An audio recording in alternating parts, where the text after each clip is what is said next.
कुछ सालों पहले तक दिल्ली और एनसीआर के लोगों के पास केवल एक ही एयरपोर्ट हुआ करता था, इंदिरा गांधी इंटरनेशनल एयरपोर्ट। हवाई यात्रा करने वालों के पास दूसरा कोई विकल्प नहीं था। टिकट महंगे हो या फिर भीड़ भाड़ ज्यादा हो, यात्रियों को मजबूरन इंदिरा गांधी इंटरनेशनल एयरपोर्ट का ही सहारा लेना पड़ता था। लेकिन साल 2019 में तस्वीर बदली और प्रधानमंत्री नरेंद्र मोदी ने गाजियाबाद में हिंडन एयरपोर्ट का उद्घाटन किया। इसे वायुसेना और नागरिक उड्डयन मंत्रालय के सहयोग से विकसित किया गया। ये एयरपोर्ट उड़ान योजना के तहत शुरू हुआ, जिसका मकसद छोटे शहरों को जोड़ना और सस्ती हवाई सेवा देना था। अब एक और बदलाव होने जा रहा है। जेवर में नोएडा इंटरनेशनल एयरपोर्ट बनकर तैयार है, जिसका मकसद छोटे शहरों को जोड़ना और सस्ती हवाई सेवाएं देना था। अब एक और बदलाव होने जा रहा है। जेवर से नोएडा इंटरनेशनल एयरपोर्ट बनकर तैयार है और प्रधानमंत्री नरेंद्र मोदी 30 अक्टूबर को इसका उद्घाटन करेंगे। इस तरह दिल्ली एनसीआर के पास अब 3 अपने एयरपोर्ट होंगे, जिनसे लोगों को काफी सुविधाएं होंगी। पहला इंदिरा गांधी इंटरनेशनल एयरपोर्ट, दूसरा हिंडन एयरपोर्ट और अब तीसरा एयरपोर्ट जो लोगों को मिलने जा रहा है वो जेवर का नोएडा इंटरनेशनल एयरपोर्ट है। वहीं आंकड़ों के हिसाब से अगर देखा जाए तो इंदिरा गांधी इंटरनेशनल एयरपोर्ट सबसे बड़ा एयरपोर्ट है। अगर क्षमता की बात की जाए तो इंदिरा गांधी इंटरनेशनल एयरपोर्ट अभी सबसे आगे है।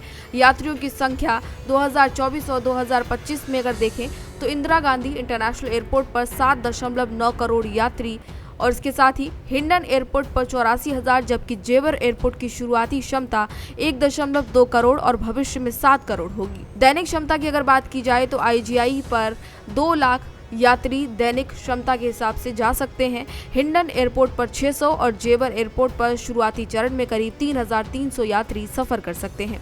टर्मिनल की अगर बात की जाए तो इंदिरा गांधी इंटरनेशनल में 3 टर्मिनल हैं, T1, T2, T3।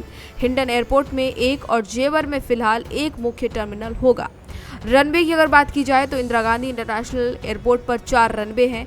Hindon airport पर 1 रनवे और जेवर में शुरुआत में 2 रनवे, आगे चलकर 3 रनवे का प्लान भी है।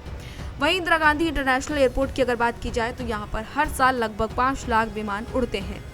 यहाँ से 70 से ज़्यादा इंटरनेशनल और घरेलू उड़ानें भरती हैं। ऐसे में ये एयरपोर्ट अभी तक सबसे बड़ा एयरपोर्ट बना हुआ है। हिंडन एयरपोर्ट पर अभी तक 3080 उड़ानें होती हैं। ये मुख्य रूप से लो कॉस्ट एयरलाइंस जैसे कि इंडिगो, अकासा के लिए जाना जाता है। फिलहाल अंतर्राष्ट्रीय उड़ानों की सुविधा नहीं है, लेकिन भविष्य में इसकी संभावना यहाँ पर भी है। जेवर एयरपोर्ट की अगर बात की जाए तो शुरुआती चरण में 30,000 उड़ानों का अनुमान है। यहाँ घरेलू 37 और इसके साथ ही अंतर्राष्ट्रीय 31 उड़ानें शुरू होने की योजना है। आपको बता दें कि आईजीआई एयरपोर्ट यात्रियों को अलग अलग क्लास के हिसाब से यूडीएफ देता है। इकोनॉमी क्लास यात्रियों को डिपार्चर से लगभग 650 रुपये और अराइवल पर 275 रुपये लिए जाते हैं। वहीं बिजनेस क्लास यात्रियों को इसके लिए ज़्यादा शुल्क देना पड़ता है। हिंडन एयरपोर्ट की अगर बात की जाए तो यहाँ पर यात्रियों को कोई भी यूडीएफ शुल्क नहीं दिया जाता है और ऐसे में यात्रियों को यहाँ पर कहीं ना कहीं इंदिरा गांधी एयरपोर्ट के कंपैरिजन में बजट पड़ती है ट्रिप। ये बजट यात्रियों के लिए सस्ता विकल्प बनता है। वहीं जेवर एयरपोर्ट और ज़्यादा बजट में रहेगा, क्योंकि यहाँ यूडीएफ 210 रुपये से 980 रुपये तक लिया जाएगा। ऐसे में सबसे ज़्यादा अगर सस्ता देखा जाए तो हिंडन एयरपोर्ट होगा और सबसे महंगा इंदिरा गांधी इंटरनेशनल एयरपोर्ट फिलहाल माना जा रहा है। अगर आप अंतर्राष्ट्रीय यात्रा करना चाहते हैं तो इंदिरा गांधी एयरपोर्ट ही सबसे बेहतर विकल्प है, क्योंकि यहाँ सभी तरह की फ़्लाइट्स और आधुनिक सुविधाएं उपलब्ध हैं। लेकिन अगर आप दिल्ली एनसीआर या फिर यूपी के आसपास के इलाके में ही रहते हैं और घरेलू यात्रा करने का प्लान कर रहे हैं तो हिंडन एयरपोर्ट और जेवर एयरपोर्ट ज़्यादा सुविधाजनक साबित होंगे। कुल मिलाकर तीनों एयरपोर्ट दिल्ली एनसीआर के यात्रियों के लिए अलग अलग स्तर पर राहत देंगे। इंदिरा गांधी इंटरनेशनल एयरपोर्ट अपनी क्षमता और अंतर्राष्ट्रीय कनेक्टिविटी की वजह से नंबर 1 पर है। वहीं हिंडन और जेवर एयरपोर्ट लोगों के लिए अलग तरह से पैसा बचाने और सुविधाओं के हिसाब से काफ़ी महत्वपूर्ण है। यानी कि तीनों ही एयरपोर्ट अपनी अपनी जगहों पर अपने अपने कामों के हिसाब से काफ़ी महत्वपूर्ण है। तो फिलहाल इस जानकारी में इतना ही। इसी तरह की तमाम और जानकारियों के लिए देखते रहिए भारत एक्सप्रेस।